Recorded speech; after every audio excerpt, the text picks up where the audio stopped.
katika watu ambao Allah hatazungumza nao siku ya kiyama, na hii yashtua sana kwa sababu iko sana baina yetu.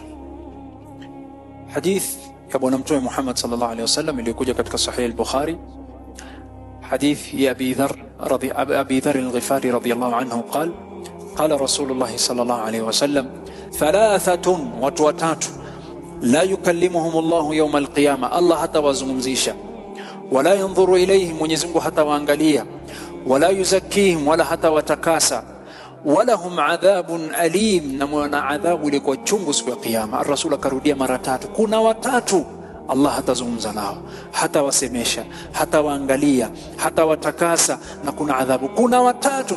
Sasa hii ikashtua masahaba.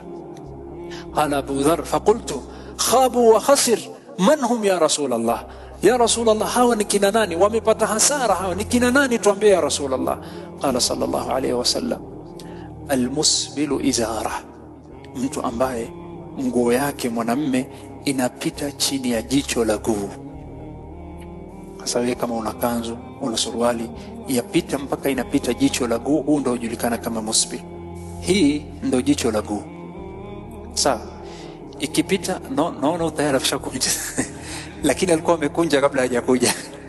Sasa ikiwa iko hapa mpaka inapita chini, wavuta chini, lakini atakana iwe juu ya jicho la guu, is called as ankle, sio jicho la guu. Sasa katika watu ambao Allah atazungumza nao siku ya kiyama ni mtu ambaye nguo yake inaninginia mpaka chini. Na kwa bahati mbaya ukifuata hii sunna watu wanakuita Wahabi. Sasa musbil izara, mtu ambaye nguo yake anabeba kama bibi harusi, anafagia chini.